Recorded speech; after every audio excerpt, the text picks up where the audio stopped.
Gabriel Daniel Viloria Norwood, si Kuya Gabe, ang binansagang Mr. President ng Philippine Basketball. Nakuha niya ang palayaw na ito dahil kahawig niya ang former US President na si Barack Obama.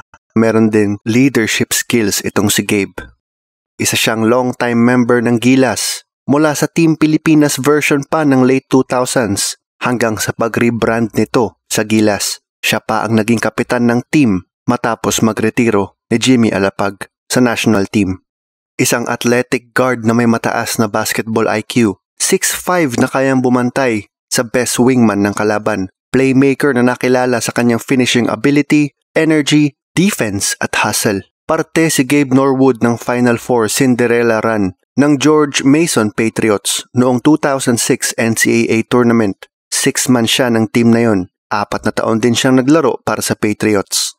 Siyempre, pinangarap din niyang makalaro sa NBA. Kilala siyang role player buong college. Nag-workout siya sa isang NBA team pero ika nga niya ay it didn't go well. Akala niya doon na matatapos ang kanyang basketball career. Pero dahil sa kanyang Filipino heritage, ang ermat kasi niya ay Phil-Am na tubong Hawaii. Nagkaroon siya ng tsansa na makapaglaro para sa Philippine National Team at maging pro ball player sa Pilipinas. Si Coach Chot Reyes pa nga ang nagkumbinsi sa kanya na maglaro para sa Team Pilipinas noong 2007 FIBA Asia Championship sa Japan. Bibihira yung ganitong klase ng player noon kaya no-brainer na idagdag si Gabe Norwood sa team. Matapos nun ay naglaro muna siya para sa Happy Toothpaste ng PBL bago sumabak sa PBA draft na kung saan napili siya ng Rain or Shine Elasto Painters bilang first overall pick noong 2008. Sa kanyang unang taon sa liga, napasama agad siya sa All-Star tapos nakuha niya ang Rookie of the Year. During his sophomore year, nauwi naman niya ang Defensive Player of the Year tapos hinirang na All-Star Game MVP. Sa pagdating ni Paul Lee sa bayan para sa Rain or Shine, nagkaroon ng go-to guy ang kupunan. Malalim ang team nila noon tapos si Coach Yeng Yao ang nagtitimon sa kanila. Naging contender ang Elasto Painters.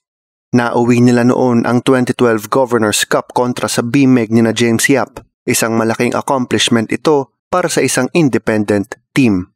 Sinundan niya ng isa na namang national team duty noong 2013 FIBA Asia Championship. Yung athleticism at versatility niya sa both sides of the floor ang isa sa dahilan para sa silver medal finish ng Gilas noon.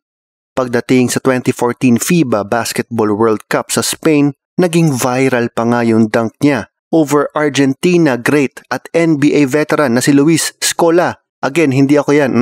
Nominated yun noong 2020 sa Dunk of the Decade ng FIBA. Decade ha, hindi of the year. 2016 nang muli siyang magkampiyon sa PBA nang talunin nila ang Alaska Aces in 6 games sa Commissioner's Cup. Ito ang unang final since 2000 na hindi involved ang SMC o MVP teams. Wow! Una since 2000, ibig sabihin 16 years. Sa kasalukuyan ay papasok na siya sa kanyang 15th season sa PBA. Elasto Painter pa rin hanggang ngayon. 2-time PBA champion, 10-time PBA All-Star. Mangilang mythical teams at defensive teams. Rookie of the Year, Defensive Player of the Year, at ilang sportsmanship awards. Patunay na isa siya sa mga good guys ng liga. Isa sa mga players na walang masasabi kundi maganda. Isa sa mga best ng kanyang henerasyon na malaki ang naging contribution para sa ating national team. Mabuti at Phil-Am ang kanyang ermat. Yan si Gabe Norwood. Ay siya plok, Luis Ascona hindi po Luis Scola. Sa sulat ni Ryan Garcia. Hanggang sa susunod na episode ng Jump Balero.